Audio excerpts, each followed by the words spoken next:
Hola a todos, bienvenidos este viernes de Indagando Historias, este programa que a mí me entretiene, me divierte, me gusta, porque es que está muy interesante investigar y acordarnos de todos los casos, ¿no? El día de hoy vamos a hablar acerca de muertes trágicas o muertes inesperadas.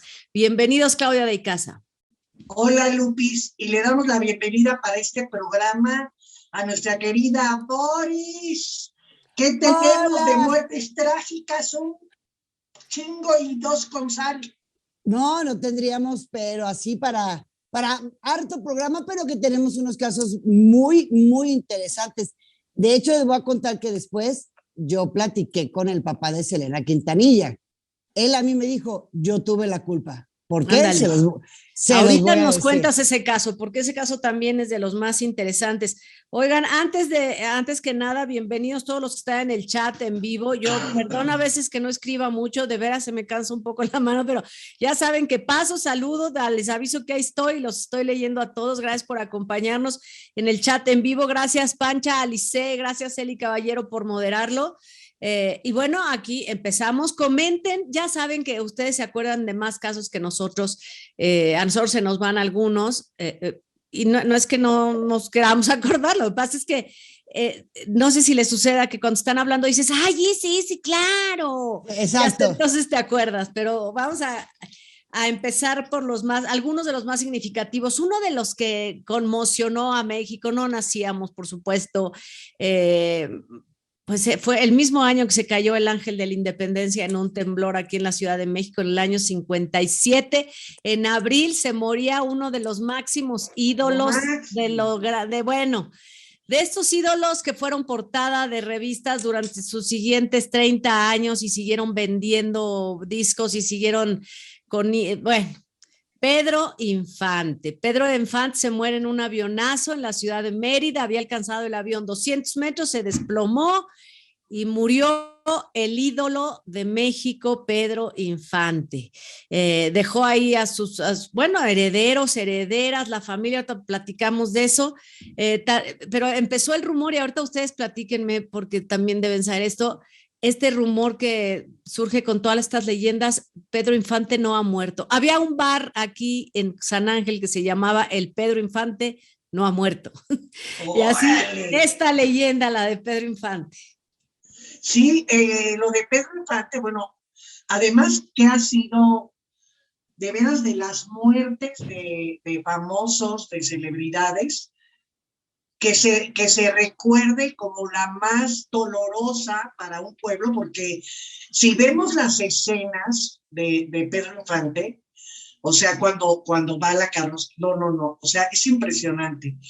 Otra es, estás tan negado a perder a ese ídolo de ídolos, porque lo fue, que pues surge obviamente la leyenda, no, está cantando en tal lado. De hecho, alguna vez, no sé si se acuerdan, que presentaron a un cuate en televisión que era parecido, pero te daba risa porque pues no correspondía a la edad que hubiera podido tener Pedro Infante. Y si ahorita escuchas y abres tu oído, todavía te dicen que anda cantando y ya no podría ni cantar. No, fíjate que Pedro Antonio se llamaba, había varios, pero uno se llamaba Pedro Antonio, que era el más parecido y demás. Ya murió este señor. Pero estaba esta leyenda, que decían que a lo mejor se había fingido la muerte de Pedro Infante porque se había metido con la mujer de un narcotraficante. Otros decían que lo que pasa es que andaba en el crimen organizado. Otros decían que no, que la verdad ya quería liberarse de toda su fama y se había ido a esconder a un pueblito, pero que él no había muerto.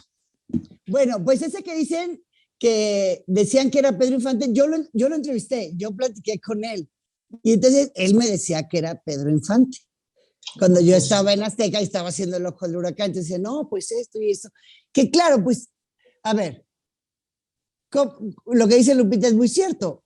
O sea, empezamos a sacar los años y decía, pues no, tendría que tener 100 años, o sea, y no el señor... Más de 100 años. Exacto, pero el señor era parecido, sí, y cantaba igual, pero bueno, conocemos a muchos que han sido imitadores de varios famosos y lo hacen hasta a veces desafinan menos que los originales, ¿no? O sea, cantan mejor que los autores originales.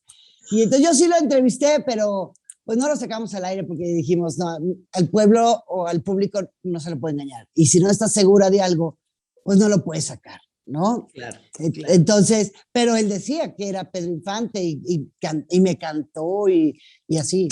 Pero oye, pero tenía ya una operación de un accidente anterior sí. en la cabezota, ¿no? Lo veías así, a ver, déjeme tocarle, a ver.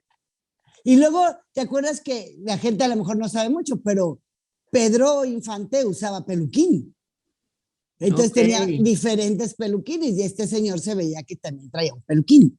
Entonces, pues sí, ya usaba peluquín. Es más, yo no me acuerdo si fue su hijo o quién sacó cuando murió sus cosas y tenía sus peluquincitos ahí en estos lugares donde se ponen los peluquines. Fíjate, yo nunca lo hubiera sacado y la verdad es que es derrumbar al ídolo, pero bueno, todavía están sus hijas, está Lupita Infante ahí muy al pie hacen el homenaje cada año y demás, Cruz Infante, pero bueno, ahí está Lupita Infante siguiendo la tradición. Después, una muerte internacional, pero bueno, de hace muchos años también, de los años 70, fue la de Sharon Tate, Clau. Sí, esta fue tremenda, súper trágica, porque estamos hablando de una actriz muy joven, tenía 26 años, estaba ya por parir, porque ya no dijeras tú recién, con una gestación reciente, no, ya estaba por parir, y de pronto se reúne, esposa de Roman Polanski, en ese momento, se reúne con unos amigos, primero van a cenar y luego van a su casa. Y ahí pues ya platica la historia, cuántos documentales y programas, hasta historias que se han hecho, no hemos visto de Charles Manson, que la idea pinche loca que traía, ¿me entiendes? Con todo ese séquito de mujeres que lo seguían, que lo adoraban, que hacían cualquier cosa por él, y los matan de una manera tremenda, de una manera tan violenta. Yo creo que esto ha sido una de las muertes trágicas de alguien que recién empezaba, porque Sharon Tate tampoco no era así como la gran celebridad, sí, obviamente ya era conocida y todo, pero ahora sí que la deja en la historia por la trágica muerte que tuvo ella y que obviamente con su bebé, ¿no? Que también perdió. Y sin sentido, porque ese asesinato se dio porque era la familia, esta secta de Charles Manson, porque Charles Manson quería ser cantante y un productor lo rechaza. En la casa donde vivía el productor, ahí fueron a atacar, nomás que el productor ya lo había vendido. Y estos se van a esta otra casa donde estaba Sharon Tate. Imagínate tú, en Estados Unidos hay una familia muy, muy pudiente que son dueños de un café que se llama Café Folgers, de toda la vida. Bueno, imagínate que estaba la heredera, que era muy amiga de Sharon Tate, Abigail Folgers, estaba en esta reunión con los amigos de Sharon Tate. Y entraron estos por orden de Charles Manson para asesinar al productor que no le quiso grabar un disco. Sí, es cierto. Oye, ese caso cobró muchísima notoriedad por la secta, por lo que había movido esa secta. Claro. La última película que hicieron, y ya han hecho documentales, películas, pero ¿se acuerdan? Era hace una vez en Hollywood con Leonardo DiCaprio, Brad Pitt, que tiene como otro lado de ver ese crimen, de un humor muy negro y demás, pero... ¿Qué es? ¿Y si hubiera pasado esto? O sea, exactamente. ¿no? Exactamente. Muy buena película, por cierto. Si no la han visto, véanla. Oigan, y otro crimen aquí en México, bueno, no es un programa de crímenes, pero es de muertes inesperadas y violentas, fue la de Víctor Iturbe el Pirulí, que vivía allá en Atizapán, en el norte de la Ciudad de México, y entonces tocaron la puerta de su casa y él salió a abrir y ¡pum! Le dieron 3 balazos y murió también. Bueno, pues muchas teorías de si debía dinero, de si se había metido con alguien, un crimen que tampoco se resolvió nunca, pero también nos tomó de sorpresa a todos en esos años. En este tipo de muertes como de Víctor Iturbe siempre habrá alrededor igual que la de Paco Stanley, como historias conspirativas, ¿no? Que es claro. O sea, si fue este, si fue el otro, porque Víctor Iturbe, el Pirulí, tenía muchos años también viviendo en Puerto Vallarta y estaba como muy tranquilo allá. Pero cuando vino para acá, aquí fue Aquí fue donde lo ajusticiaron. Fíjate que sí, eso fue en el 87. Y acabas de mencionar un crimen que fue exactamente 10 años después. Si no, a ver, yo siempre me equivoco en las fechas, ¿sabes? Pero creo, el de Paco Stanley sí fue en el 97. Sí. Sí, sí. Ok, lo buscamos de todos modos, no importa, pero el de Paco Stanley también fue una muerte no solo sorpresiva, fue violenta, ya hemos hablado de ella aquí en este espacio, en algún otro programa, pero sí fue una muerte que a todos nos tomó de sorpresa. Oye, y por cierto, también con Paco Stanley, obviamente, ¿no? O sea, calculándole la diferencia. Pero, en el 99, perdón, en el 99. 99 fue impactante porque de los pocos, era un conductor muy carismático, que había mucha gente que lo quería, y obviamente ya después empiezan a salir una serie de deducciones de su muerte, pero en el momento también yo vi escenas impresionantes en la calle, atrás de la carroza fue impresionante lo de Paco. Sí, o sea, fíjate que no dabas crédito. Nosotros, en ese momento estaba en Ventaneando, estábamos haciendo Ventaneando desde Rosarito. Estábamos en las instalaciones donde se había hecho el Titanic, la película del Titanic. Y nos avisaron y nos quedamos todos y rápidamente nos enlazamos y era una conmoción de cómo, claro, cuándo, dónde y por qué, o sea, qué fue. Y entonces empezaron de nueva cuenta estas historias de, oye, de Paola Durante a la cárcel, que ella lo había puesto, háganme el chingado favor, ¿no? Ah, claro, ahí fue donde tratamos el caso, ya me acordé, efectivamente, pero si ahora conocieran, bueno, más bien, conocen ahora esa zona donde está el Charco de las Ranas, si la hubieran conocido en ese año, hubieran entendido por qué los asesinos lograron atravesar el periférico, esperarlo allá, correr y bajar, matarlo y regresarse. Ahorita sería prácticamente imposible. Imposible. El segundo piso. Pero oigan, otra de las muertes que, a ver, estas sí han sido 2 crímenes que se quedaron pues, sin solución. Pero otras muertes, iba tristes porque hemos visto últimamente, hace unos cuantos días vimos una campaña, bueno, fue el día día de la prevención en contra del suicidio, de todas las maneras que tiene de manifestarse cuando la gente pide ayuda, y siempre lo dicen los psiquiatras, pues si alguien manifiesta alguna intención, hazle caso, es muy probable que entre broma y no, esté queriendo pedir ayuda, aunque no se vaya a suicidar, sí. Una de las personas que padecía una depresión profunda y que nunca lo habías jurado era Robin Williams. Pero porque ya tenía una enfermedad degenerativa. Exactamente. Y él dijo, antes de que yo quede postrado y que me vean sin mis facultades, bye. Y eso lo decimos porque dejó cartas.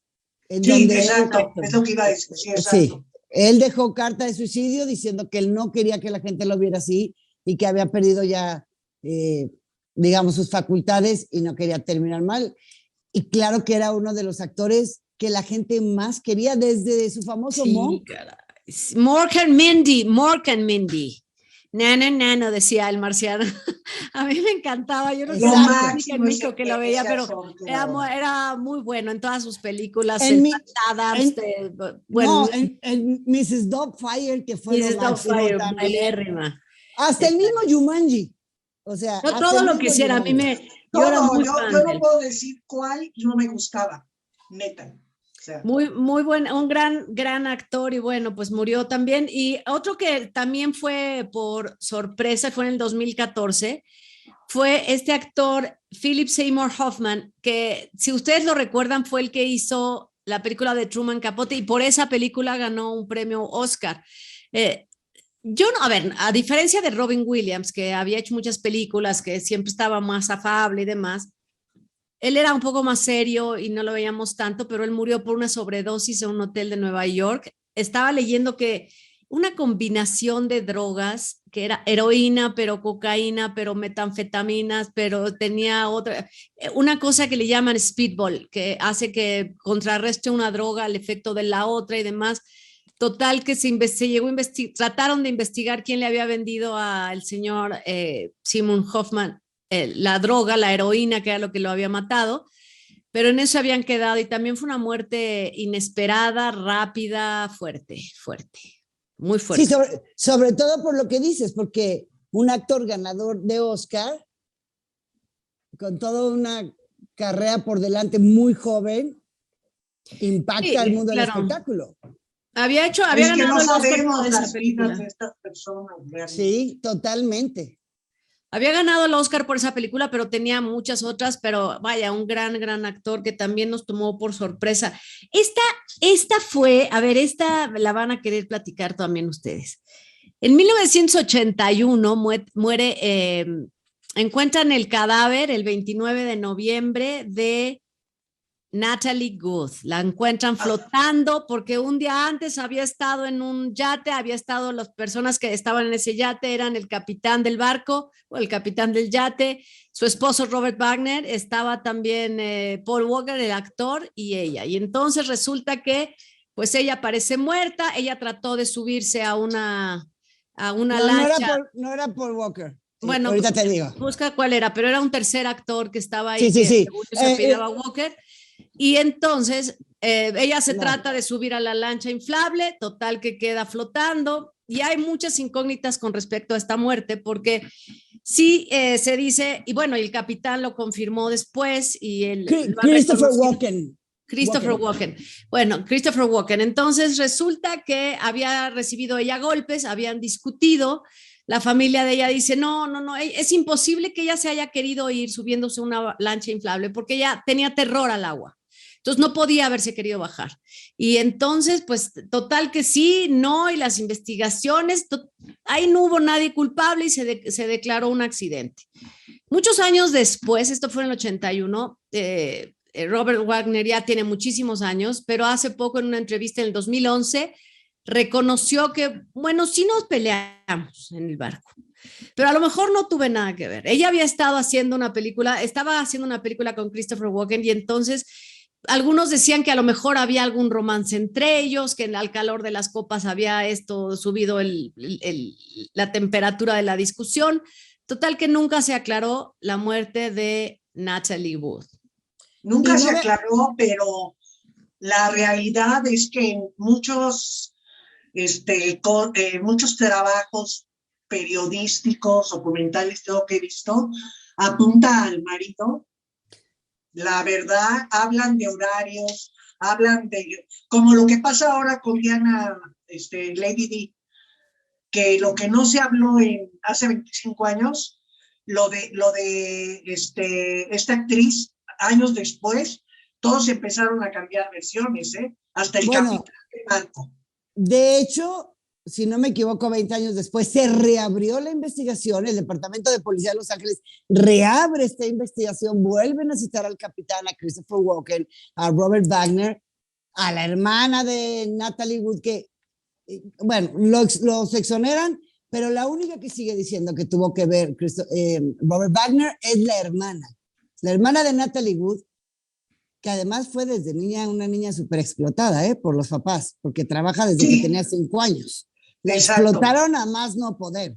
Y son de estos, ¿sabes qué nos faltó ahí, Lupis? Nos faltó en los recalentados. Ellos fueron recalentados. Ellos fueron recalentados y una y otra vez, pero ya al final ya se les pasó de tueste, porque ya qué terrible, qué trágico. Y bueno, pues si efectivamente fue el marido, pues se salió con la suya y ya no pagó. Y si no, bueno, pues. De hecho, te voy a decir, hay un documental hoy día en HBO, si no me equivoco, lo acabo de ver, que hace la hija de Natalie Wood. No de Robert Wagner, pero sí creció con Robert Wagner y está con él y platica, lo entrevista sobre esa noche y hace todo, y bueno, pues para ella no es Robert Wagner el culpable. Pues habrá que ver, pues eso ya no nos enteraremos nunca, será una de las incógnitas que nos quedará, como todas estas leyendas que surgen. A ver, este sí es Paul Walker, y este sí, yo creo que me confundí porque lo tenía escrito aquí. Paul Walker es otra, sí, claro, por eso The perdón, Fast and lo Furious. leí mal. Paul Walker también murió y murió intempestivamente por un accidente de tránsito. Esto fue en el 2013, él estaba trabajando en Rápidos y Furiosos y terminaron al final la película, según estaba viendo. Él estaba en la versión 7 de Rápidos y Furiosos y murió por un accidente de tránsito. Qué absurdo. Se estampó. No, pero además horrible. Deja todo eso. Que no iba como 180 kilómetros por hora y sabe, o sea, no es que tampoco iba a 50 kilómetros por hora, iba durísimo. Sí. Efectivamente. Y terminó incinerado, ahora sí que adentro del carro, porque... Pues, calcinado, sí, inmediatamente calcinado. Se incendió Perdón, calcinado. Inmediatamente se incendió el coche y bueno, el coche. Calcinado, como ahora esta mujer que acaba de morir. Que murió igualito. Que acaba de morir hace nada. Bueno, ella todavía alcanzó a llegar al hospital, pero estuvo incinerándose, estuvo calcinándose en el coche un buen rato. Esta mujer que acaba de morir hace nada. Sí, sí, la ex de Ellen DeGeneres. Exactamente, exactamente. Sí. Ahorita nos acordamos. Perdón el lapsus, Perdón el lapsus, pero vamos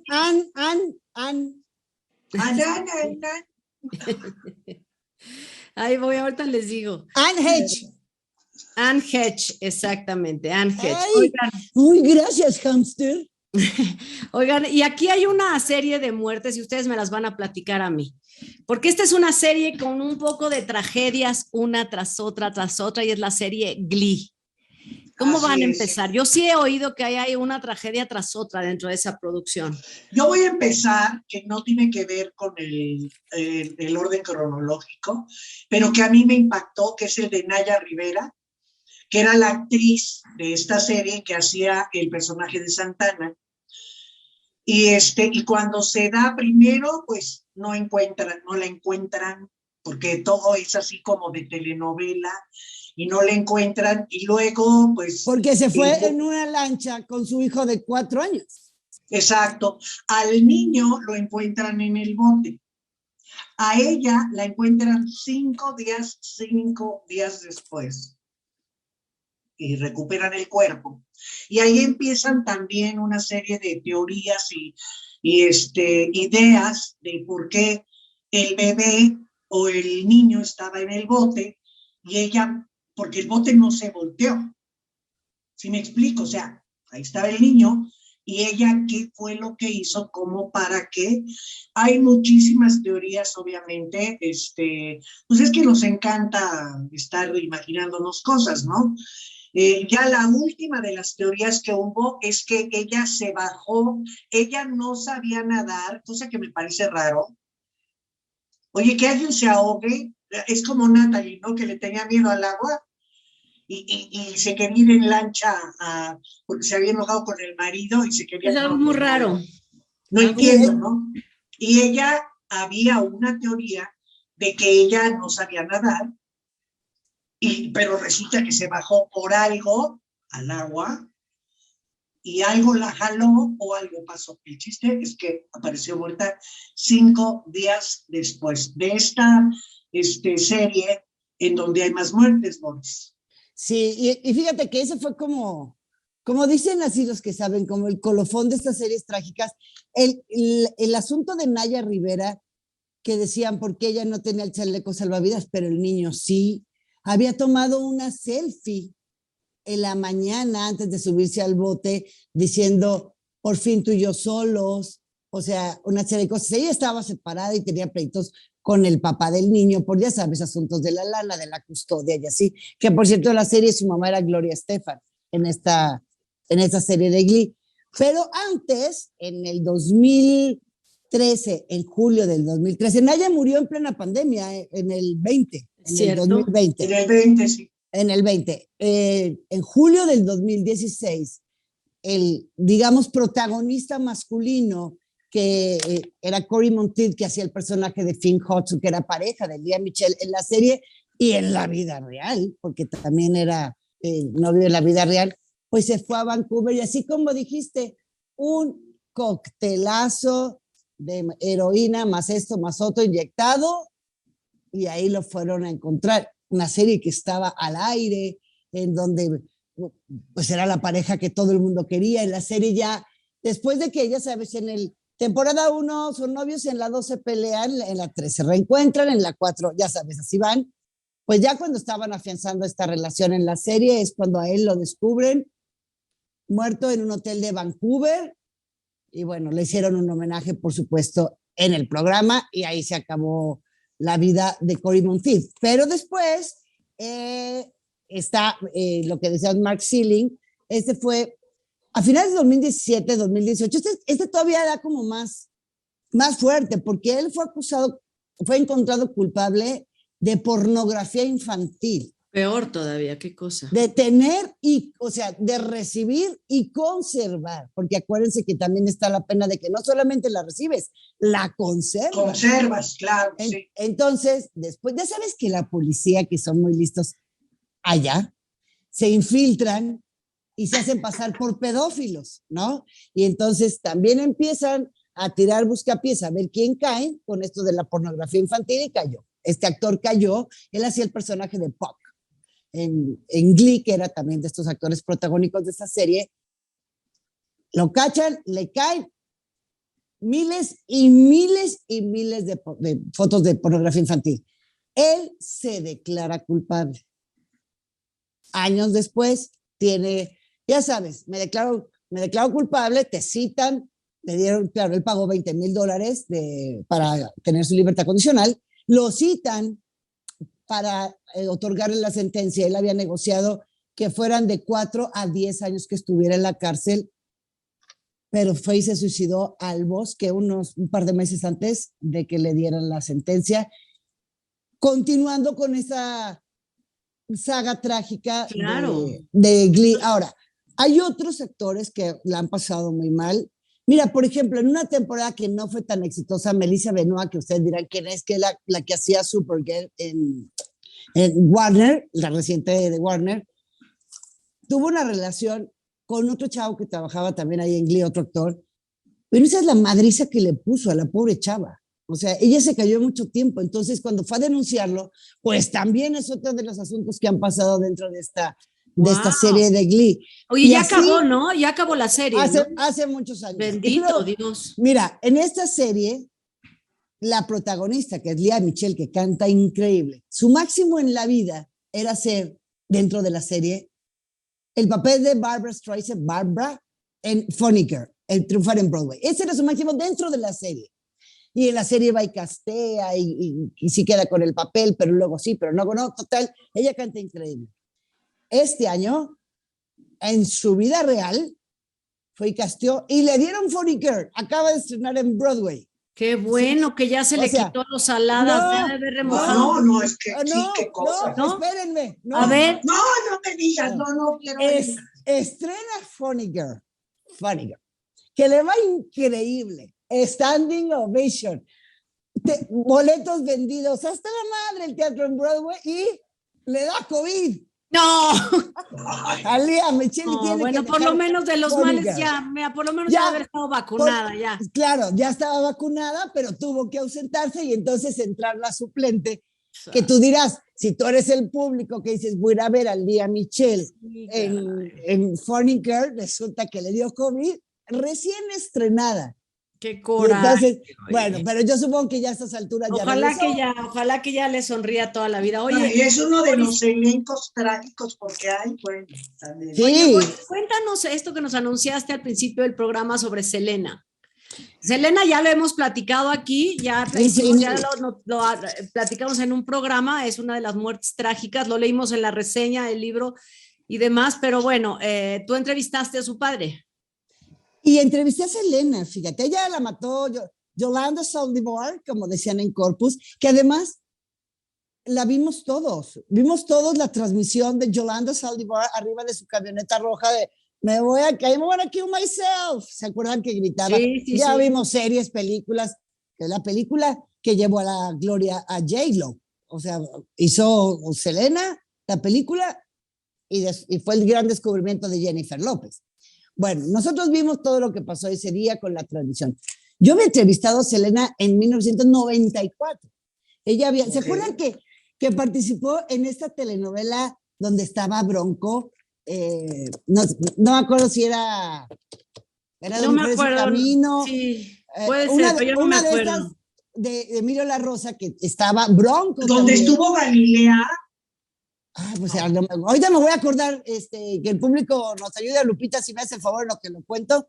Ella estaba era tan exitosa ya a ver, ahí voy. Que don Emilio La Rosa le invita a hacer una telenovela y también Bronco. Y entonces a Selena la querían emparejar con Ramiro de Bronco en la telenovela. Te digo que no me acuerdo si era Dos Mujeres, un Camino. Dos Mujeres, un Camino, sí. Ahí está. Estaba yo bien entonces. Bueno, entonces, sabemos que Yolanda Saldívar primero llega a la vida de Selena porque era súper fan, después se le acercó proponiéndole ser la presidenta de su club de fans, y después fue nombrada gerente de las boutiques, la tienda de Selena que tenía en Corpus Christi. Esto hasta que descubren que había dinero que faltaba, y entonces es así como, ¿dónde está? Yolanda Saldívar se estaba haciendo cheques para ella misma de la tienda de Selena. ¿Por qué les digo que? Bueno, cuando yo entrevisté a Selena, me acuerdo que le dije, cuando yo trabajaba en Guadalajara, pues no eran todos los artistas que vemos aquí en México, iban pocos, iban al teatro, iban a promoción y tal de sus discos, pero eran pocos. Y yo aprovechaba para entrevistarlos y pedirles el saludo, ya sabes, de Navidad, de Año Nuevo, de Halloween, pero del Día de Muertos y así. Y entonces le dije, ay, Selena, ¿me puedes grabar, por favor, un saludo de Feliz Navidad? Y me dijo, ay, Año no. Nuevo de todo, claro. Sí, y me dijo, no. Y le dije, ay, ¿por qué no? Y me dijo, porque yo soy testigo de Jehová y hay muchas religiones que no celebran la Navidad y el Año Nuevo. Bueno, si está bien para ti, no, pues no me lo grabes. Pero hicimos una charla muy a gusto, muy padre. Me dio algo, un obsequio de ella firmado y todo, que lo guardo con mucho cariño, porque la verdad estuvo bastante bonita la entrevista. Año siguiente les pasa esto que les digo de Yolanda Saldívar, la cita en el Hotel Daisy, ahí en Corpus, para aclarar las facturas. Yolanda le dice a Selena, ven sola. Ella va con Cris Pérez, que ya era su marido, cosa que no fue el señor Quintanilla, pero bueno, ya era su marido. Él la está esperando afuera, no le da las facturas pendientes y la vuelve a citar, cosa que ahora sí va sola y ahora sí le dispara, ¿no?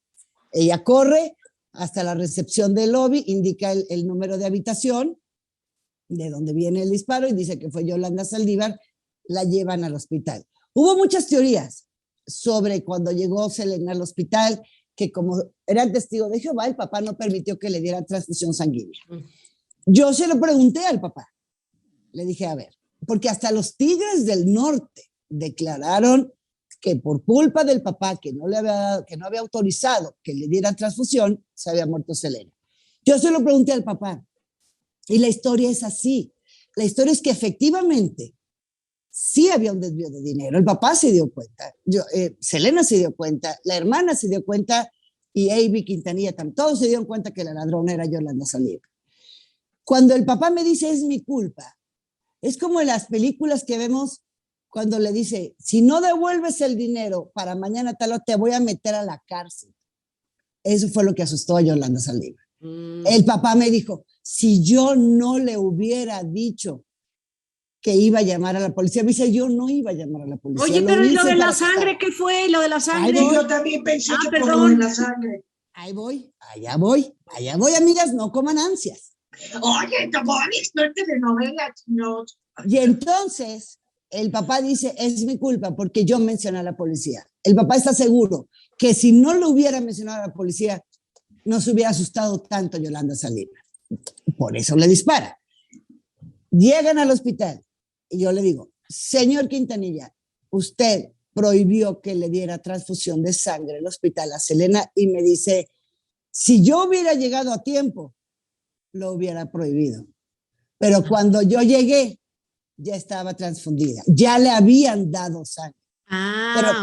Pero sí lo hubiera prohibido por la religión. ¡Qué terrible! O sea, doble culpa de este señor, óyeme. Me dijo, pero sí ya le habían dado. Yo llegué mucho después de Selena. Primero llegó la ambulancia, llegó Selena, había perdido demasiada sangre. Imagínate todo lo que tuvo que correr y atravesar. Yo fui con el papá me llevó al Day. Pues qué bueno por su conciencia que no llegó a negarlo.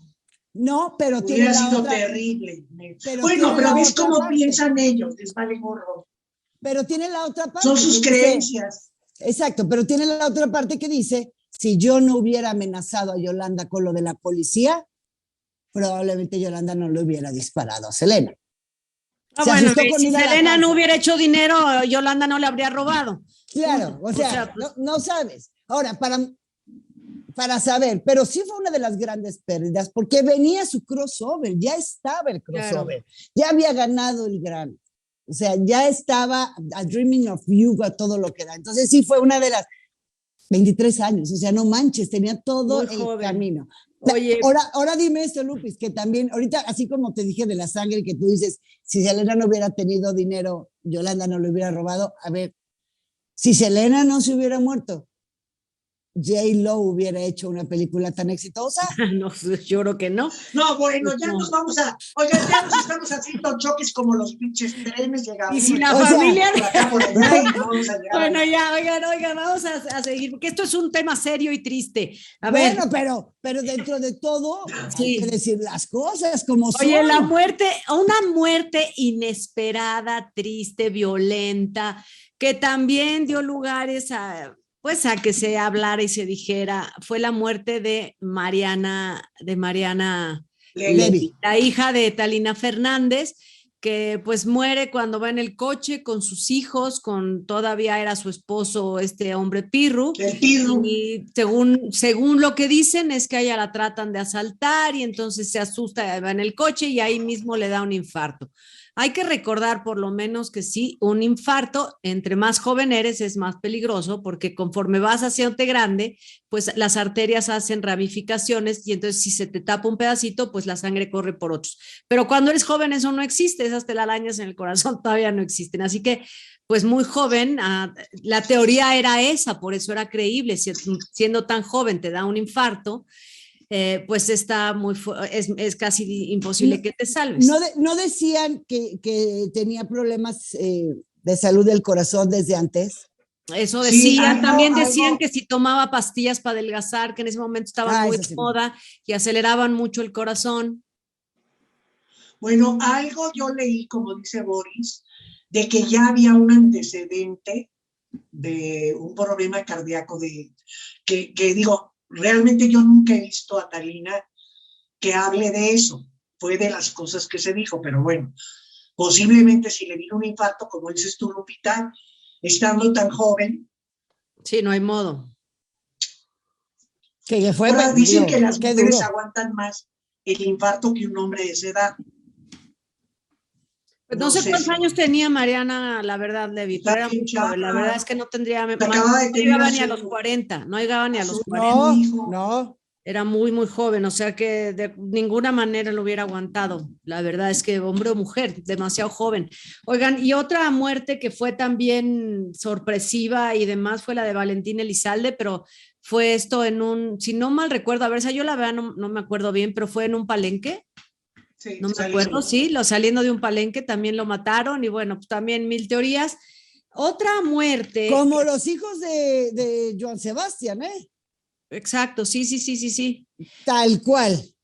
Pues muertes miren que no estamos diciendo de muchos que hemos hablado de ellos, ahorita que estamos hablando de todos estos ejecutados. Claro, por eso, pero vaya, no tenemos esas, bueno, oigan, una muy reciente muerte que nos tiene a todos todavía. A ver, es que, ¿sabes qué es lo triste? Que conforme pasa el tiempo, pero eso es natural, ¿no? Es culpar a nadie. Conforme pasa el tiempo, y van pasando cosas y más cosas, y van sucediendo cosas, un hecho tapa otro y tapa otro, pero no deja de ser doloroso y triste lo que al principio de este año sucedió con Octavio Ocaña. Que muere después de una persecución. De repente nos enteramos que Octavio Ocaña, que es un baby, literal, una persona, un hombre jovencísimo, muere después de una persecución con la policía del Estado de México y también hay mil teorías. Lo triste es que en este tipo de muertes empiezan a salir cosas, sean ciertas o no, de alguna manera lastima la dignidad de la persona que murió. Sale el papá iracundo a decir que él lo va a hacer que paguen y se dice estaba todavía vivo cuando la policía lo alcanza.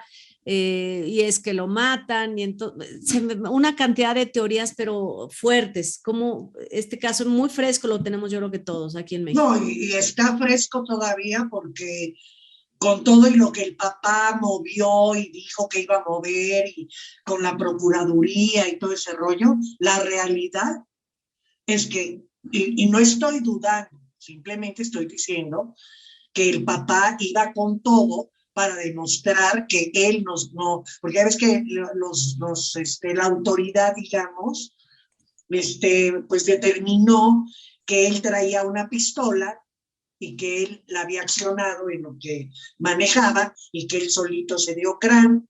Entonces, por eso el enojo del papá de Octavio. Creo que esa versión no la creímos nadie, ¿no? Nadie la creyó. Nadie la creyó. O sea, realmente.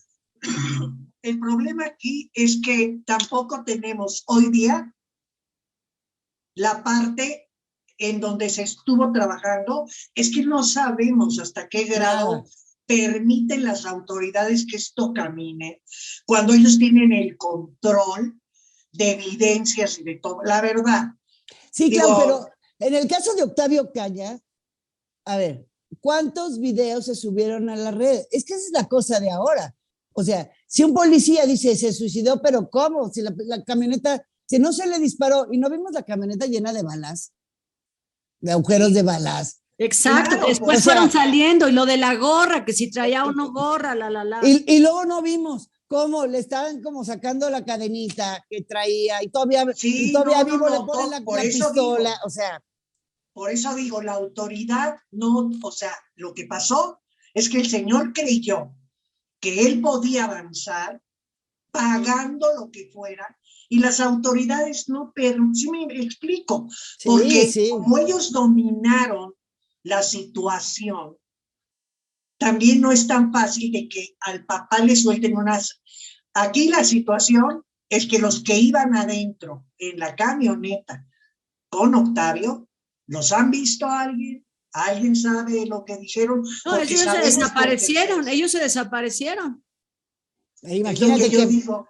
Claro, qué miedo. O sea, no, está terrible. O sea, es un caso muy terrible y sigue así. Sigue así, que no se ha solucionado. Oigan, a ver, si recuerdan este nombre ustedes. Gerardo Hemer.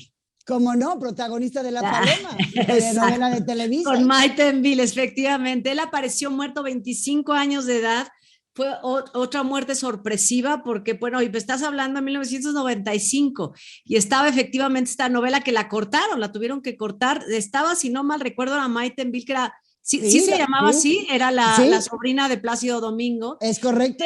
Matan a este muchacho, pues aparece muerto en su casa, al parecer como ultimado, ¿no? O sea. Otra vez, las historias conspirativas o especulaciones debido a tanta falla que hace la policía. O sea, explotó el gas y se murió como si la ventana donde estaba el boiler estaba abierta, ¿sabes? O sea, y luego empezaron, no, que sí, que lo vieron y que le habían cortado los genitales, no, que se metió con alguien que no. Otra historia que nunca vamos a saber realmente. Nada. Efectivamente. Nada. Oye, ¿qué me dices de Jenny Rivera? No, bueno, yo creo que es de las muertes más trágicas en los últimos 20 años, ¿no? Porque es fuerte, triste, no solo es Jenny Rivera, es Jenny y todos los que la acompañaban, todos los que tomaban esa foto. Claro, todos los que iban ahí, Jorgito, que era mi peinador en Televisa, y que además, ¿sabes qué es lo más triste? Claro, la pérdida es lo más triste, pero de pronto esta última foto que sube ella a sus redes, sin saber que va a ser su última foto con todo el equipo que venían de la presentación en Monterrey, en una avioneta que ella decía que la quería comprar ya para ir en sus presentaciones. Fue una cosa terrible porque empiezan a llegar las imágenes de donde cayó la avioneta. No, qué cosa tan fuerte, eso fue fuertísimo. Fue horrible. Oigan, y luego todavía, que se muere Jenny, todavía igualito que con Pedro Infante, hay teorías de que Jenny vive que claro, subieron todas las cosas en Jenny, volaron los vestidos, ¿se acuerdan que quedaron así? Claro. El zapato, el negro, bueno, cosas así. Y que Jenny ya se quería, ya lo que, o sea, como Jenny había dicho que ya quería retirarse en un futuro cercano. Entonces la gente lo toma así, no, es que ya se quería retirar. ¿Para qué tirar un avión a tus colaboradores? O sea, no manches. Y porque efectivamente. como Elvis Presley, ¿no? Ella se hartó del medio y ya me voy. Exacto. Y te acuerdas que dijeron, no, porque es que Jenny le había contestado mal a uno de los malitos. Y entonces se enojó y le mandó tumbar el avión, que tampoco hubo nada de eso. Yo platiqué con Lupillo Rivera al año de la muerte, hice un programa especial en Monterrey con él y todo este asunto. Y decía Lupillo, mira, yo investigué con quien tuve que investigar, me dijo Lupillo. Y yo le llamé a todo el mundo y nadie tuvo nada que ver. Tristemente sí parece que fue una falla mecánica de la avioneta y se vino a pique. Sí, muy triste. Oye, otra muerte, a ver, esta actriz también nos sorprende porque era muy joven, Carla Álvarez.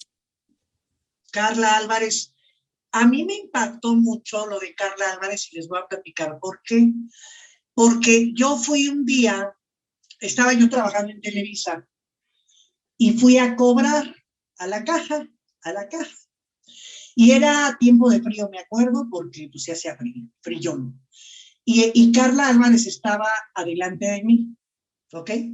Y entonces yo la vi y me impactó mucho que estaba tremendamente delgada, pero de veras, de una delgadez ya, porque si era delgada ella, en un tiempo fue un poquito pasadita, poquito, pero yo cuando la vi ese día, yo dije, no puede ser, qué delgada está.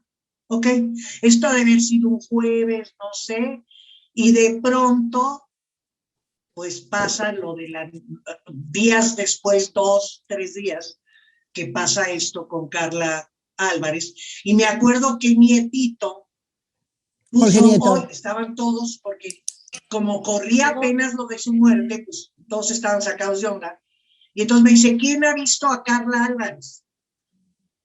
Yo me acuerdo que agarré y le dije, yo la vi, traía una minifalda y traía unas botas así, ya sabes, bla, bla, bla, bla, bla. Y en efecto, ¿no? O sea, 3 días antes yo la había visto y 3 días después ya estaba Carla Álvarez muerta. Aquí yo les voy a ser honesta. Se dijo también, y eso por la falta de información, de veras es tremendo todo esto que ocurre, porque que si se le atravesó la quesadilla y se ahogó y se asfixió y que si no sé, no sé cuánto. Aquí un programa de Univisión creo que hizo una investigación pues, bastante interesante en donde Carla tenía unas afecciones previas a que pudiera ocurrir el que se asfixiara, sí con un alimento, porque tú agarras y dices, es que no entiendo, comiéndose una quesadilla, la escupes o alguien te jala por atrás, pero sí te puedes morir. Yo he visto gente en restaurantes que si no sueltan la porquería que traen, ahí queda. Se muere. Exacto, ¿no? Pero lo de Carla ya tenía afecciones, Carla estaba muy disminuida físicamente, porque no puedo decir con seguridad, pero creo que tenía anorexia. Y estaba muy disminuida Carla. A lo mejor sí tenía muy bajas sus defensas, probablemente. No, pero al final de cuentas, el diagnóstico que dan es una falla respiratoria, punto. Ese es lo que saca Univisión de lo que es el parte médico, una falla respiratoria. Se acabó. En eso acaba la vida de Carla, que además sigue siendo drama después de su muerte, porque entonces viene el pleito de la pareja o el cuate con el que vivía o era y se había casado o no se había casado, y la familia de Carla por lo poquito o muchito que hubiera podido dejar Carla, que luego ya se calmó el escándalo, pero qué barbaridad lo de Carla sí fue tremendo, que ella había sido novia de Alexis Ayala, ¿no? Y del burro Van Rankin. Exacto. No, se casó con él, ¿no? No, fueron novios, ¿no? Sí, fueron novios. Y nada más se casaron. Oye, a ver, ahí te va. Estoy leyendo el actor y conductor Renato López también. Yo ya no me acordaba, 33 años, hallado muerto el 24 de noviembre, pero esto fue ya hace unos años, unos buenos años también. Pues yo creo que como unos 8, ¿no? 8 o 10 años más o menos. Exactamente. Oye, ¿y sabes qué muerte? Que al principio, a ver, causó como todo el mundo culpó al novio y después que las humedades y no sé qué, la de Brittany Murphy. Ah, claro, sí. Esa fue una muerte porque era muy joven también, era Brittany Murphy, muy joven. A ver, si no mal recuerdo, primero sospechoso el novio, seguro la mató y la familia, porque también creo que era medio explotada y demás. Y después descubren que había una humedad en el asbesto o algo que estaban oliendo porque el novio muere tiempo después. Eso es más o menos lo que yo había escuchado. De lo mismo. Y de lo mismo, efectivamente. Pero hay una teoría conspirativa. A ver, si es lo que quiero ir a ver. Que fue la mamá. Porque, a ver, cuando se casa Brittany Murphy con este señor que le llevaba muchos años y además, como para no ser tan ruda, era poco agraciado, vamos a decirlo así. Y la empezó a retirar.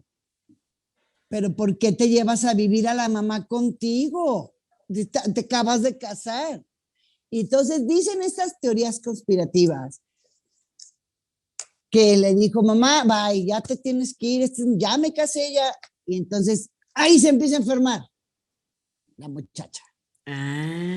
Y luego cuando se muere Brittany Murphy, tú me explicas por qué el yerno y la suegra hasta dormían en la misma cama y compartían medicinas y todo el rollo, ¿tú me explicas?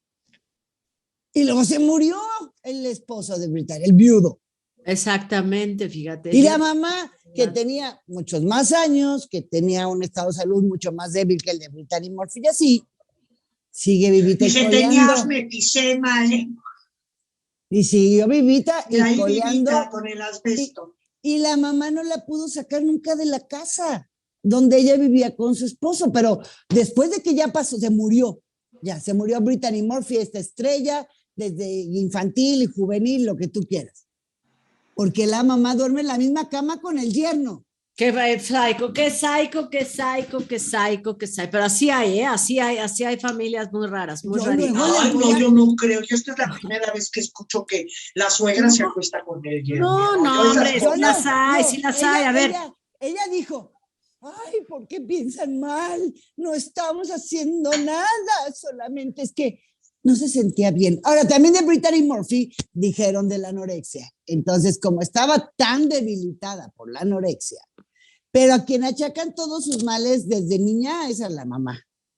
Exacto. Esa es la realidad. Es lo que te decía, que tenía una historia fuerte ahí. O sea, bueno, no interesante, pero sí pues triste, tenía una historia triste. No sé si nos quede algún pendiente, bueno, debe haber muchas todavía muertes trágicas que seguramente nos han anotado aquí en el chat en vivo y que seguramente vamos a estar leyendo, pero oye, hay muchas y deberíamos escarbar más. Oye, así como tú dijiste de Pedro Infante, Blanca Estela Pavón, se murió también en un avionazo en el 49 y era una de las grandes estrellas femeninas de este país. Ella venía de Oaxaca de hacer esta cinta Ladronzuela, que luego la telenovela la hizo Macari años después, Ladronzuela. Okay, y ella venía en el avión y dicen que lo último que se escuchó es torre de control, tenemos un problema, torre de control, y por el popo se cayó el avión de Mexicana de Aviación, donde venía Blanca Estela. ¿En qué año fue? En el 49, si no me equivoco. Fíjate. Fue antes de Pedro, ¿verdad? ¿Pedro en qué año fue, Lupita? En el 57, Pedro fue en el 57. Y fue en el 57. Y Blanca Estela en el 49, creo yo, y habían trabajado juntos.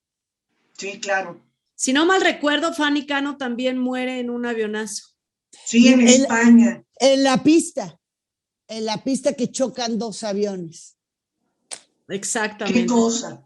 Son muertes trágicas. Bueno, yo el otro día platicaba con una amiga, decía si es destino o si tú decides o si ya está marcado pues es una discusión que yo creo que nunca nos vamos a poder poner de acuerdo, porque de hecho mi amiga y yo no nos peleamos, pero no nos pusimos de acuerdo. No, pero, o sea, yo sí creo que puede ser una cosa que ya está marcada en tu destino. Por ejemplo, cuando secuestraron el avión donde iba la mamá de Jorge Ortiz de Pinedo con su hermana y los secuestran los terroristas y las llevan a la isla de Malta y luego los empiezan a matar a rehenes, entre ellos a la mamá y de Jorge Ortiz de Pinedo, la hermana.